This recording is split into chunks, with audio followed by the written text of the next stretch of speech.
Halo semuanya, jadi 1 bulan terakhir, Meta Platforms atau Facebook lagi jadi perbincangan banyak orang nih. Mulai dari mereka yang kena kasus hukum, terus pergantian nama dari Facebook Inc. jadi Meta Platforms, sampai visi besar Metaverse yang mereka usung. Nah, di video kali ini kita akan cari tahu berapa sih harga wajarnya saham Meta atau FB. Di harga sekarang, apakah saham FB termasuk overvalued atau kemahalan?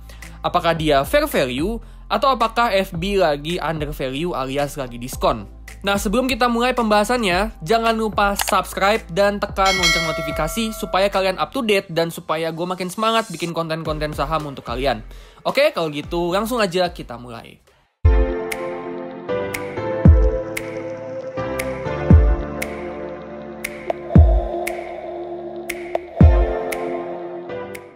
Oke, kita akan hitung harga wajarnya saham FB itu dengan metode namanya discounted cash flow. Jadi di metode ini tuh kita akan hitung berapa sih total nilai masa kini dari uang cash yang dihasilkan FB di masa depan. Gue ulang ya. Jadi metode discounted cash flow, dia akan hitung berapa sih uang cash yang dihasilkan FB di masa depan. Terus uang cash ini akan ditarik mundur ke masa kini dan dicari tahu berapa nilainya. Terus kita totalin semuanya dan jadilah nilai intrinsik atau harga wajarnya. Uang cash yang dimaksud di sini adalah free cash flow atau uang kas bebas. Yang mana ini adalah uang kas yang dihasilkan perusahaan yang bisa digunakan untuk bayar utang, bayar dividen, buyback saham, akuisisi perusahaan lain, dan reinvestasi untuk ngembangin bisnis. Cara hitung free cash flow itu adalah uang cash dari kegiatan operasi dikurangi dengan uang untuk belanja modal atau biasa dikenal sebagai capital expenditure. Nah, mungkin kalian ada yang masih belum paham ya, apa sih maksudnya nilai uang ditarik mundur ke masa kini? Nah, jadi maksudnya tarik mundur itu sebenarnya seperti kebalikannya investasi. Kalau investasi itu kan, misal nih kita punya uang $1.000. Kita kan mikir dong, jadi 3 tahun lagi uang gua itu berapa sih kalau misalkan kita mau investasiin gitu ya.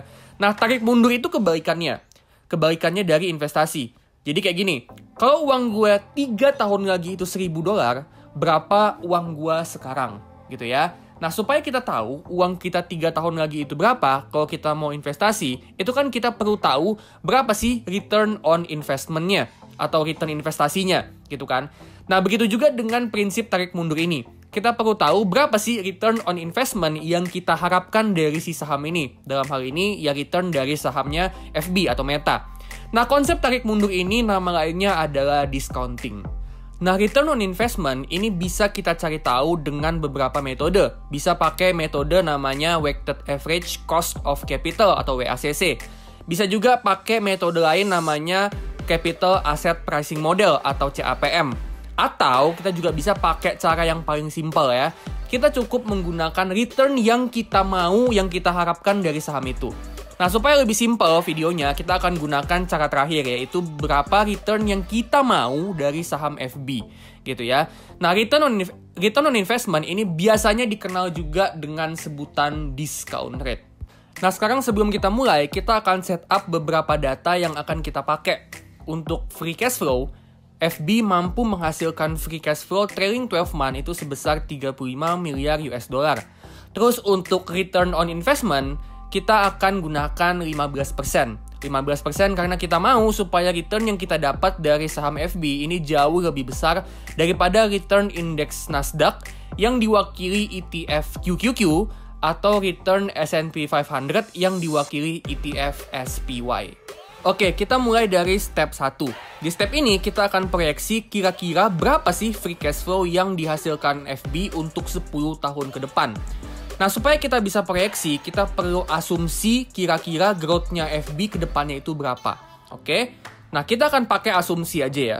Jadi untuk 5 tahun pertama, kita asumsi FB akan tumbuh 15% per tahun. Dan 5 tahun berikutnya, dia akan tumbuh 12% per tahun. Dengan asumsi bahwa revenue advertisement dari Facebook dan Instagram itu masih akan tumbuh, ditambah revenue dari Oculus Quest juga akan naik. Tapi Meta masih harus ngeluarin uang cash untuk investasi supaya mereka bisa bangun Metaverse. Jadi kita asumsi kalau FB masih akan tumbuh tapi nggak terlalu cepat. Nah, setelah kita proyeksiin free cash flow-nya dengan growth rate 15% untuk 5 tahun pertama dan 12% untuk 5 tahun berikutnya, inilah kira-kira free cash flow-nya FB untuk 10 tahun ke depan. Nah, jadi dari perhitungan kita, kira-kira nih 10 tahun kemudian, free cash flow-nya FB yang dihasilkan sama FB itu bisa sampai 124 miliar US dollar. Sekarang kita masuk ke step kedua. Di step kedua, kita akan tentukan yang namanya terminal value. Nah, terminal value ini tuh berapa sih nilai perusahaan ketika kita mau jual sahamnya nanti 10 tahun lagi. Untuk bisa hitung terminal value, kita butuh yang namanya terminal multiple. Jadi ini tuh perkiraan valuasinya ya, di 10 tahun lagi itu valuasinya berapa. Nah, terminal multiple ini bisa bermacam-macam. Bisa pakai price to earnings, bisa pakai price to free cash flow, atau juga bisa pakai EV to EBITDA. Nah, karena kita pakai free cash flow, kita pakai metode discounted cash flow, maka valuasi yang akan kita pakai adalah valuasi price to free cash flow. Dan kita akan pakai price to free cash flow sebesar 15 kali. Nah, angka 15 ini diambil dari asumsi yang konservatif dengan anggapan valuasinya FB ini akan turun ke depannya berbarengan dengan tingkat pertumbuhannya atau tingkat growth-nya yang turun, mengingat FB ini ukurannya udah besar banget. Jadi mulai agak sulit untuk tumbuh sekitar 20% ke atas. Nah, dengan price to free cash flow 15 kali di 10 tahun ke depan, nilai atau market cap-nya FB itu kira-kira bisa mencapai 1,8 triliun US dollar. Setelah kita ketemu nilai terminal value, sekarang kita masuk ke step ketiga, di mana kita akan tarik mundur semua nilai free cash flow dan terminal value di masa depan ke masa sekarang. Caranya itu kita ambil free cash flow-nya, terus kita bagi dengan 1 plus return on investment, terus dipangkatin dengan tahunnya. Jadi misal kalau tahun pertama dipangkatin 1, kalau tahun kedua dipangkatin 2, dan seterusnya.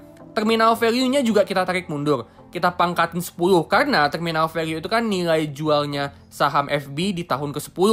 Jadi pangkatnya 10.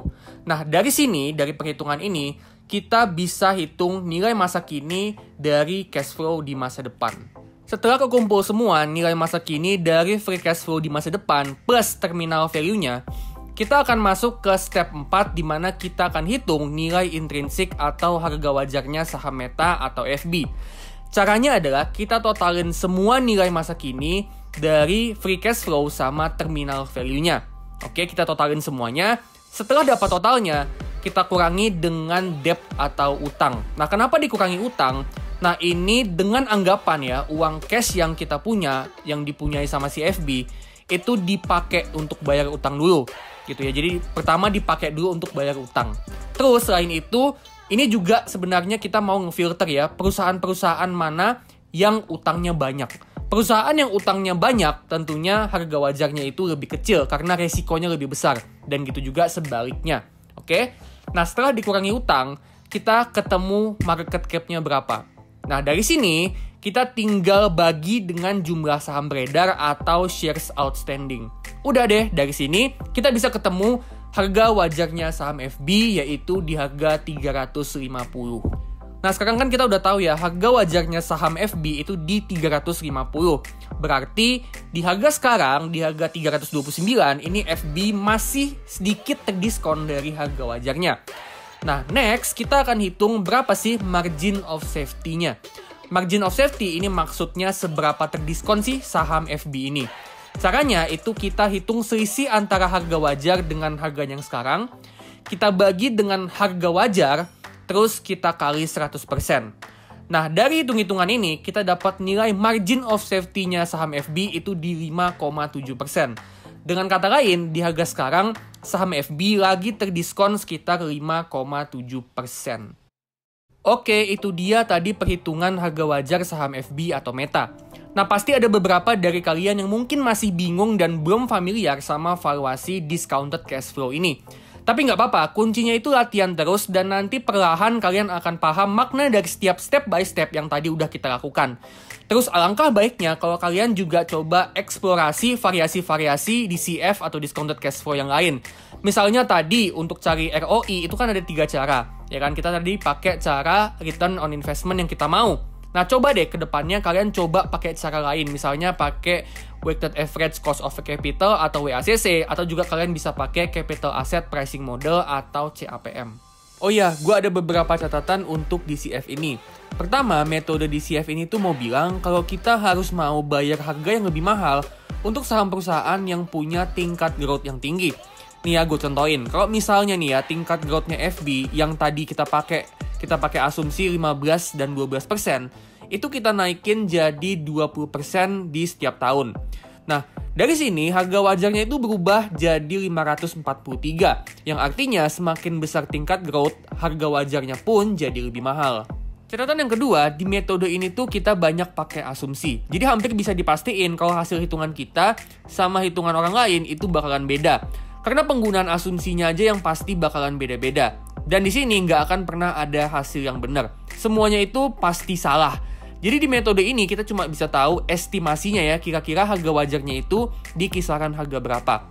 Makanya penting banget nih buat kita tuh beli sahamnya sebisa mungkin pas lagi diskon. Jadi kalau misal hitungan harga wajar kita meleset, terus harganya turun, itu kita bisa meminimalisir kerugian. Oke, sekian dulu video kali ini ya. Sebelum gue tutup, seperti biasa gue mau disclaimer kalau video ini cuma analisa gue pribadi dan sama sekali bukan ajakan atau perintah untuk jual beli saham FB atau Meta. Keputusan di tangan masing-masing dan gue nggak bertanggung jawab sama sekali atas apapun bentuk kerugian yang kalian alami. Oke, kalau gitu jangan lupa subscribe dan tekan lonceng notifikasi supaya kalian up to date dan supaya gue makin semangat bikin konten saham untuk kalian, terutama saham teknologi US. Oke, kalau gitu gue pamit dulu dan sampai ketemu di video selanjutnya.